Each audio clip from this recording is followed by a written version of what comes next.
전국 시군구 89곳의 인구 감소로 인한 소멸 빨간불가 켜졌습니다. 전체 시군구 229곳 중 40% 달하는 수치입니다. 여기엔 부산시와 대구, 인천 등 광역시의 구 단위 지역 5곳도 포함됐습니다. 행정안전부는 전문 연구기관과 협력해 인구 감소 지수를 개발하고 이에 근거한 인구 감소 지역을 지정 및 고시했습니다. 인구 감소 지역은 전남과 경북이 각각 16곳으로 가장 많았으며 이어 강원과 경남, 전북, 충남, 중부 등이 지정됐습니다. 국내 전체 인구 5,155만 명 중 서울 경기 지역의 절반가량이 모이며 수도권 집중화가 가속화되고 있는 가운데 지방 소멸 위기는 더욱 가파라질 것으로 보입니다. 한국은행이 발표한 지역 간 인구 이동과 지역 경제 보고서에 따르면 우리나라 수도권은 11.8% 국토에 50.6% 인구가 몰려 세계적으로도 이례적인 수준의 집중도를 보이고 있습니다. 특히 청년들이 지방을 떠나 서울로 향하고 있습니다. 지난 2015년 이후 수도권 인구 증가에 대한 청년 유입 기여율은 70%를 넘어섰습니다. 반대로 인구가 감소한 동남과 호남, 대경권에서 청년 유출의 기여율은 70에서 80%대를 웃돌고 있습니다. 서울과 지방의 인구 양극화는 주택 가격 양극화로 이어지고 있습니다. 한국부동산원에 따르면 올해 수도권의 종합주택 평균 매매 가격은 5억 6,136만 원으로 지방권 2억 3,300만 원의 2배를 웃돕니다. 서울의 경우 8억 1,489만 원으로 전남 1억 3,467만 원의 6배가 넘습니다. 게다가 지방 분양시장은 소화불량 상태입니다. 9월 기준 미분양 물량은 대구가 1,501호로 가장 많았고 경북 7,680호, 충남 5,814호로 뒤를 이었습니다. 반면 서울은 914호 수준입니다. 수도권의 인구 절반이 쏠린 상황에서 국토 균형 발전은 국가적 과제입니다. 윤석열 정부는 지방시대위원회를 대통령 소속 자문위원회로 출범시켰고 최근에는 지방시대 종합계획을 발표했습니다. 지방의 자치 역량을 강화하고 양질의 교육과 일자리 인프라를 확충하는 게 핵심 내용입니다. 국민의힘이 당론으로 삼은 메가시티 서울은 이 흐름에 정면 배치되는 게 아니냐는 반발을 불러왔습니다. 더불어민주당은 메가 서울의 다른 말은 비만 서울이라며 서울 확장을 통한 지역 소멸에 대한 분명한 입장을 밝혀야 한다고 규탄했습니다. 이에 지방의 활로 모색을 위해 대구와 부산, 광주 등 주요 도시를 중심으로 메가시티를 조성해야 한다는 목소리도 나옵니다. 다만 메가시티 구상 자체가 서울뿐만 아니라 대구, 부산 등도 포함하고 있다며 구체적인 마스터 플랜이 나오면 지방도 광역시 중심으로 재편될 것이라는 의견도 나오고 있습니다.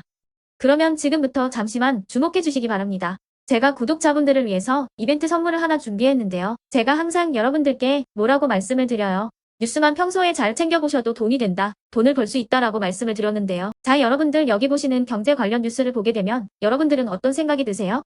그냥 뉴스만 보고 끝내는지 아니면 이 뉴스를 어떻게 이용할 수 있는지 이 부분을 고민하고 계시는지를 되물어보고 싶습니다. 그 이유가 뭐냐면요. 제가 지난 10월 초에 여러분들께 뭐라고 말씀을 드렸죠? 지금은 이스라엘 하마스 전쟁 관련주에 관심을 가져야 한다. 뉴스만 보고서 절대 그냥 넘기지 마시고 투자 쪽으로 생각을 한번 해보셔야 한다라고 말씀을 드렸습니다. 그리고 나서 일원성 내일들을 뉴스를 통해서 많이 보셨을 텐데요. 이런 이스라엘 하마스 전쟁이 이슈가 됐을 때 부자들은 어떻게 생각한다고 했나요? 전쟁 관련주는 뭐가 있는지, 어떤 종목이 가장 좋은지, 어디에 투자해야 돈이 몰리는지 자연스럽게 생각한다고 제가 말씀을 드렸죠. 부자들이 봤을 때는 이슈가 곧 돈으로 이어지고 그 이슈가 나에게 돈을 벌어준다는 경험적 확신이 있기 때문에 부자들은 항상 이런 사회적 이슈를 관심 있게 챙겨본다. 이렇게 제가 말씀을 드렸는데요. 이번에도 마찬가지입니다. 제가 지난번에 시청자분들과 함께하는 주식으로 수익 내기 이벤트를 진행했었는데요.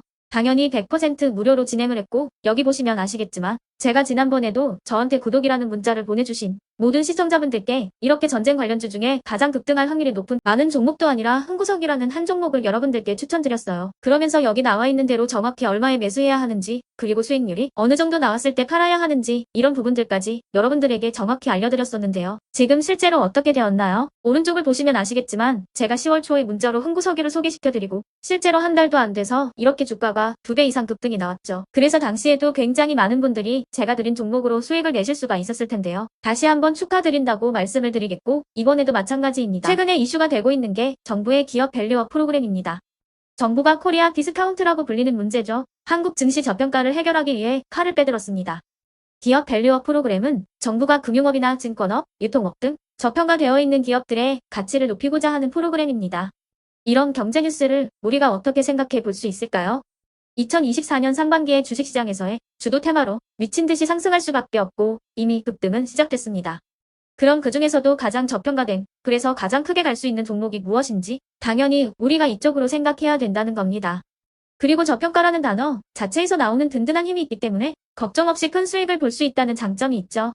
자, 그렇기 때문에 제가 이번에도 뭘 보내드리냐면 지난번과 같은 방식으로 이번에는 구독이라는 문자를 보내주시면 제가 이번 정부 정책과 맞물려서 앞으로 대장주 역할을 하면서 주가가 가장 크게 급등할 한 종목을 여러분들에게 문자로 종목명과 사고 파는 시점을 모두 알려드릴 거예요. 그래서 여러분들이 주식으로 돈 버는 연습을 해보시라 이렇게 말씀을 드리겠고, 혹시라도 나는 주식을 하지 않는다 하시는 분들은 주변에 주식하시는 분들에게 추천을 해주셔도 되고, 아니면 연세가 있으셔서 투자가 어렵다 하시는 분들은 이 종목을 가지고 자녀분들에게 한번 사봐라, 주식으로 한번 수익을 내봐라 이렇게 조언을 해주실 수도 있는 거겠죠. 그래서 지금 이 영상을 보시는 시청자분들 중에 나도 이번 저평가 종목 좀 궁금하다 하시는 분들은 누구나 상관없이 어느 시간대나 상관없이 부담없이 이렇게 상단에 제 번호를 항상 남겨놓고 있습니다. 제 번호 010-8109-2058번으로 저에게 이런 식으로 지난번처럼 구독이라는 문자를 보내주시면 제가 이번에도 똑같이 무료 추천 급등주 문자를 보내드리겠습니다. 이해되시죠? 010-8109-2058번으로 구독이라고 문자를 보내주시면 여러분들이 직접 이슈를 통해서 돈 버는 연습을 해보실 수가 있는 거고, 제가 돈을 받는 것도 아니고 투자를 대신해 드리는 것도 아니니까 부담없이 신청해 주시면 되는 겁니다. 그리고 수익이 나면 저는 다른 것은 바라지 않습니다. 제 채널에 구독, 좋아요 하나만 눌러주시라 이렇게 말씀을 드리겠습니다.